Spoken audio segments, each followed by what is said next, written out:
Então vamos lá. Boa tarde, sejam muitíssimo bem-vindos ao Comunidade UX. Essa é a roda de conversa número 2. Eu vou falar um pouquinho aqui da minha carreira, do que eu estudo, que é ciência da computação, ciência de dados, isso tudo aplicado à área de saúde. Então, vou receber aqui perguntas da plateia e aí a gente vai batendo esse bate-papo aqui, essa conversa.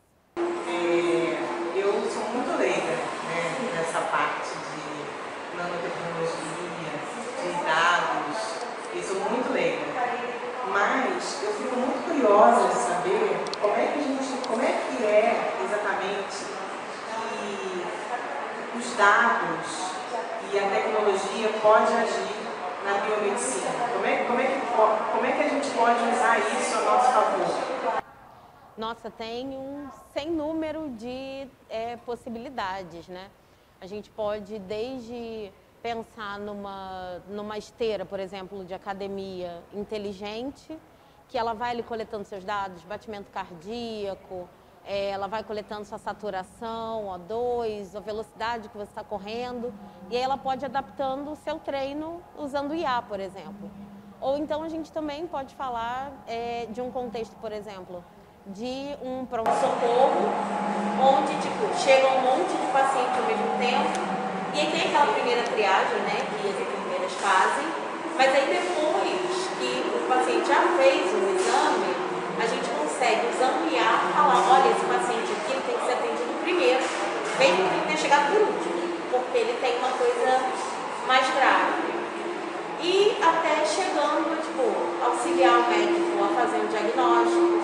Por exemplo, eu trabalho numa empresa que a gente faz detecção de doenças em diversos tipos de exame.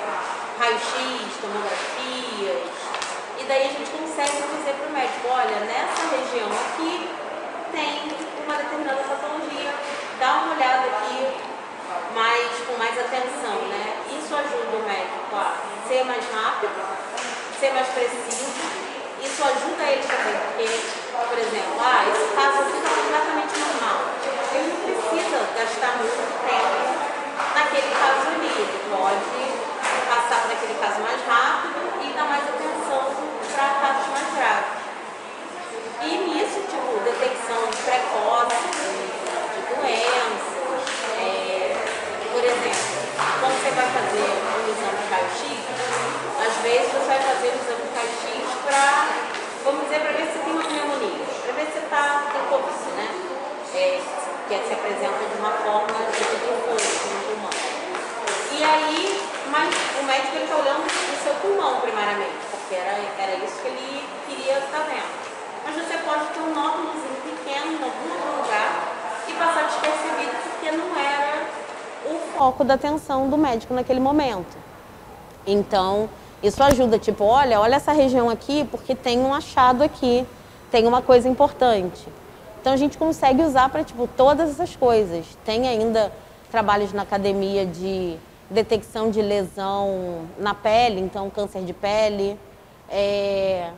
Fora da saúde também tem várias aplicações desse tipo, né? Saber, por exemplo, se uma planta está doente, pela folha da planta, pelas manchas da folha da planta, saber se ela está doente e o que ela tem. Então, as aplicações de dados e de IA são, nossa, não vou dizer infinitas, mas são bem variadas, né? Eu queria saber como você entrou na área de tecnologia, como realmente você caminhou por essa área. Bom, nossa, longa história. Meu pai é engenheiro eletricista e daí a gente sempre teve muito contato em casa com o computador, eu e minhas irmãs. Meu pai montava o computador junto com a gente, então a gente já tinha uma proximidade. Mas a minha grande paixão não era computação, era biologia. E aí eu quase cursei biologia, fui tava para decidir, eu falei assim, vou cursar biologia. Vai ser isso, não sei o quê. Aí conversando com o meu professor de biologia do colégio, ele falou, não, porque daí tem muitas aulas de dissecação de animais, não sei o que. Eu falei, quê? Ele não faz. Eu falei, quero mais não, deixa pra lá. E aí eu resolvi fazer a computação. E aí, no início da faculdade, foi, tipo, muito difícil, porque eu estava acostumada, tipo, ir bem na escola, não sei o quê. Aí passei no vestibular, não estava acostumada a não me esforçar muito, sendo bem sincera. E aí, eu comecei a faculdade e aí eu já fui para a prova final em 3 matérias, das 6 do primeiro período. Então, tipo assim, foi aquele baque, assim. Falei, o que eu estou fazendo aqui? Estou errada, esse aqui não é meu lugar. Eu, obviamente, era a única pessoa preta da turma e de mulheres eram 60 alunos, eram 10 meninas. Então, tipo assim, nenhuma mulher preta só eu, então, tipo assim, aí você já tem aquela sensação, né, de não pertencimento, que rola muito. Aí fui levando e tal, mas eu gostava do que eu estava aprendendo. Tipo, estudava o triplo do que eu já tinha estudado na vida, mas fui estudando e tal, não sei o que, foi rolando. Mas no terceiro ano da faculdade, quando eu tive a disciplina de IA, foi que eu assim... Aí, ok, pronto. Achei o que eu acho interessante aqui, achei... Tipo, eu gosto de programar, mas não é, tipo, minha paixão programar. Eu gosto dessa coisa de, tipo, resolver problemas e pensar em jeitos lógicos para resolver os problemas. E aí, isso, tipo, brilhou meus olhos no mesmo período. Eu conheci algoritmo genético, que é, tipo, meio que ali simulando a teoria da evolução natural, da seleção natural de Darwin e tal. Então, tipo, isso já foi me despertando e também fazendo um link com biologia. E aí, meu projeto final de curso já foi num trabalho de biologia, né? Era trabalhando com redes de bactérias e tal. E aí eu fui fazer uma disciplina na genética. E aí eu falei, gente, isso é muito legal. Tipo assim, fiquei realizada, porque a Fernanda do passado, que queria ter estudado biologia, pôde ter mais contato com essa coisa que era já um grande desejo, né? Aí eu terminei a graduação, fiz o mestrado no FRJ e aí eu resolvi fazer doutorado. E resolvi mudar de áreas. Eu falei, já conheço todo mundo aqui, eu vou para o FMG. Aí fui e mandei um e-mail para o meu orientador, que foi meu orientador, né, de doutorado. Mandei um e-mail para ele e falei, olha, eu trabalho com isso assim, você quer me orientar e tal? Ele falou, poxa, vem aqui, conversa. Aí eu fui lá, conheci o laboratório dele. Aí ele falou que ele tinha um projeto de pesquisa com a Cofecube, que é tipo a CAPES daqui do Brasil, só que na França, que era um projeto de ver se a quimioterapia ia funcionar ou não em pacientes de câncer de mama. Eu falei, incrível. Tipo assim, foi para isso que eu fiz a graduação, porque eu sempre tive esse desejo de conseguir ser útil, não que todo o resto da computação não seja útil, mas ter um impacto mais direto na vida das pessoas, né? E aí esse projeto foi super legal. Quando eu terminei o doutorado, eu estava cansadíssima. E aí eu resolvi, tipo, dar um tempo e tal. E eu nunca tinha trabalhado no mercado. Um amigo meu perguntou, o que você está fazendo? Vem trabalhar comigo. E aí eu fui trabalhar primeiro numa empresa de análise genômica, até chegar na Neuralmed, que é a empresa que eu estou hoje, que a gente faz, como eu falei antes, essa detecção de doenças em imagens médicas, né? Então, já trabalhei com imagem de raio-x, imagem de tomografia de tórax. Agora eu estou trabalhando com mamografias. E isso ainda traz uma coisa muito legal, porque tem uma interdisciplinaridade grande, né? Eu preciso, tipo, estar lidando com médicos e estar conversando com médicos para saber o que eu tenho que olhar. Afinal, eu não sou formada em medicina, apesar dos meus 18 anos de Grey's Anatomy, eu, né? Não sou formada em medicina. E daí você precisa conversar, você precisa ter essa troca. E eu gosto muito de ter essa troca com pessoas, né? Eu gosto de estar cercada de pessoas. Então foi assim, tipo, essa trajetória zona. Fernanda, essa questão de você ter como detectar a questão da quimioterapia, isso já está valendo, já está funcionando? pesquisa dele? Foi uma pesquisa, eu acho que não chegou aí para frente. Foi um dos motivos de eu largar a academia, na verdade, porque a gente faz muitas descobertas na academia que nem sempre vêm à luz do dia, né? Então, foi um trabalho super legal, que teve resultados legais, mas que nunca chegou a virar uma coisa, né? E aí, quando você está dentro do mercado, você faz coisas igualmente legais, dependendo da empresa que você está, e que são aplicadas mesmo. Então, por exemplo, o que eu falei de fazer a triagem do paciente, dizer se o paciente tem que passar na frente dos outros e tal, isso já está implantado em hospitais do estado de São Paulo, por exemplo. Então, tipo, você já vê a realidade direta ali acontecendo. O dia que a gente foi implantar lá no hospital, eu estava junto e foi, tipo assim, incrível, porque estava, não por isso, mas a sala de emergência estava cheia. E aí você vê, cara, eu vou impactar a vida dessas pessoas, sabe? Você vê lá o negocinho rodando e você vê as enfermeiras dizendo, poxa, isso vai facilitar super o meu trabalho aqui, porque agora eu sei, poxa, eu olho aqui, pô, ficou vermelho a pessoa X, então eu vou passar na frente, isso vai desafogando. Quanto mais rápido você atende as pessoas, mais gente você consegue auxiliar. E com mais atenção também, porque a ideia toda, muito médico tem um pouco de receio, né? Tipo, ai, a inteligência artificial vai me substituir, porque eu não preciso mais. Se a inteligência consegue dizer que tem uma doença, não tem mais razão de ser a minha profissão. Mas, na verdade, é o contrário. É tipo, aqueles casos normais, que o médico olha todo dia, tipo assim, isso aqui é, sei lá, X. Que ele demoraria um tempo, ele não precisa tomar esse tempo tão grande, porque a IA consegue auxiliar nessa rapidez dele e aí ele pode consultar um próximo paciente com mais atenção, fazendo mais perguntas, né? Às vezes a gente chega no médico cheio de dúvidas, cheio de reclamações, né? E o médico fala, tá bom, tchau, E a ideia é justamente possibilitar que o médico tenha mais tempo para te atender. Então, é bem legal conseguir ter esse super impacto, assim, direto. Nossa, é super. Eu tive um professor de graduação que ele dizia que não era porque a gente estava numa universidade federal que ela era de graça. Na verdade, ela era paga por ele, pelos nossos pais, pelos pais dos colegas, pela população pobre. Ela era paga por todo mundo.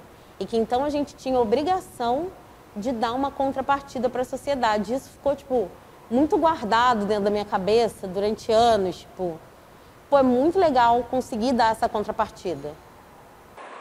Você estava falando do ambiente acadêmico, quando você chegou de uma turma de 60, só tinha 10 mulheres e só tinha um preto, que no caso você. Não tinha ninguém mais. O que você tem visto agora no ambiente corporativo? Você está numa empresa, né, privada, e tu vê que esse racismo acadêmico se reflete no ambiente profissional, ou você sente que aos pouquinhos está sendo quebrado? Como é que você vê isso tudo? Por favor, olhando ali para a Cris. Obrigado. Eu acho que está mudando, sim. A gente está vendo uma mudança, é uma mudança lenta, mas a mudança está acontecendo. Por exemplo, na minha empresa hoje somos 21 agora. São, acho que 7 pessoas negras ou 8, porque a empresa acabou de crescer, então eu já não lembro mais o número certo das pessoas. Mas já tem muito mais gente. Em outros lugares, por exemplo, enquanto eu estava na academia, eu não tive nenhum professor negro. Eu fiquei 5 anos de graduação, 2 anos de mestrado, então 7, mais 4 anos de doutorado, foram 11 anos dentro da academia e eu não tive nenhum professor negro, nem professor, nem professora. Não tive. E colegas tinham pouquíssimos. Mas a gente vê que, tipo, depois que passou a ter cota, que a gente tem, tipo, muito mais alunos negros. Mas aí não basta também, e isso do ponto de vista das empresas, do ponto de vista da academia também, não basta só a gente, tipo, agora entra um monte de pessoas pretas, que bom, que maravilhoso. A gente tem que construir um ambiente que seja seguro, um ambiente que dê condições para essas pessoas prosperarem. Então, não adianta só, estamos entrando com muitas pessoas. Essas pessoas precisam sair também do curso, né? O material acadêmico também, né? Não é barato? Nem um pouco. E meu curso era integral. Então, eu entrava às 8 da manhã e saía às 3 da tarde ou 5 da tarde. Então, eu tinha que almoçar na faculdade, tinha o transporte para ir até a faculdade, tinha um monte de xerox para fazer. Não dá para trabalhar, então você vê que já é um curso elitizado, porque é um curso que não tem só o período noturno ou só o período diurno. As pessoas começam a trabalhar, poder trabalhar, quando elas começam a fazer estágio. E aí estágios em computação, até pelo menos quando eu fiz graduação, os estágios pagavam bem. Mas, por exemplo, a minha ideia era fazer uma carreira acadêmica, então eu fiz iniciação científica. A bolsa de iniciação científica em 2003 era R$300. R$300 para quem precisa ajudar em casa não é nada. E não é só hoje que não é nada. Hoje é menos ainda, mas tipo, naquela época já não era muita coisa. Era porque eu tinha um suporte familiar. Eu nunca precisei, tipo, pensar em trabalhar. Meu pai sempre teve condições de, tipo, vocês estudam e eu trabalho. Então, eu nunca precisei, mas se você vem de uma outra realidade, de um outro contexto, você não consegue fazer um curso desse. Você tem que ir estudar em outra universidade. Aí você ou trabalha e paga uma universidade particular de noite, ou você faz um outro curso que tenham períodos, mas o curso do FRJ, por exemplo, você não conseguia fazer. Então, isso também já faz um grande separador, né?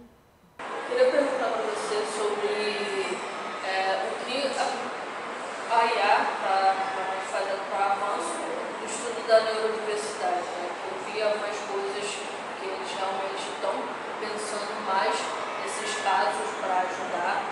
E eu queria saber como isso está avançando, porque são pessoas que realmente são excluídas para realmente pensar em alguma solução. Como elas podem se ocorrer, né?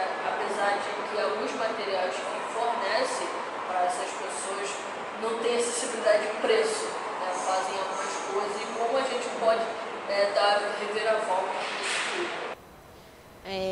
Em termos de estudo como se diz, de diagnóstico, eu tenho uma amiga que o trabalho dela de mestrado foi para conseguir, vou usar detectar aqui, mas não é uma boa palavra, tá? Para conseguir ajudar no diagnóstico de pessoas no espectro autista. Então, usavam coisas de comportamento, usava reconhecimento de imagem também, porque você faz diversos exames, né, para poder fazer o diagnóstico. Eu não sei detalhes da pesquisa dela, mas eu sei que isso existe dentro da academia. E do ponto de vista da gente conseguir dar acessibilidade para as pessoas neurodiversas, eu acho que quanto mais a gente falar sobre, a gente conhecer sobre, até 5 anos atrás, eu não via nenhuma discussão a esse respeito. Em nenhum diagnóstico, né? Nem TDAH, nem ser do espectro autista, você não ouvia falar. Então, eu acho que quando a gente discute mais, a gente consegue perceber como ajudar pessoas neuroatípicas. Por exemplo, uma amiga dizia, quando eu estou em reunião que as pessoas não abrem a câmera, eu não consigo prestar atenção, porque não tem nada para eu olhar, para eu me relacionar. Quando normalmente a gente pensa, que saco, vou ter que abrir a câmera, vou ter que pentear o cabelo, sabe? A gente não discute esse tipo de coisa. Então, quanto mais pessoas diversas a gente tiver dentro do nosso círculo de amizades, do nosso trabalho, mais a gente consegue ajudar e agregar todo mundo, porque eu acho que todo mundo tem com que contribuir, independente de qualquer coisa, sabe? Com a internet, assim, pô, a internet é a puta ferramenta, né? Ajuda muito a aprender por conta própria, né? Você sozinho chegar até o conhecimento. Trocando ideia com a Nicole, ela mesmo falou que muita coisa ela aprendeu sozinha, assim, ou vendo o outro ali, sem necessariamente ter alguém te ensinando. Dentro da inteligência artificial, até onde a internet está possibilitando uma garotada que de repente é periférica, que não tinha acesso a esse conhecimento mais tradicional acadêmico, poder estar evoluindo nessa área? É possível ou nem tanto? Ainda o único caminho é o acadêmico mesmo? Não, é completamente possível. A gente tem cada vez mais materiais online para estudar. Obviamente, o fato de ser online já traz um pouco de impossibilidade, né? Porque por mais que a gente possa assistir coisa no celular, você precisa de um computador para programar, para colocar em prática o que você está vendo.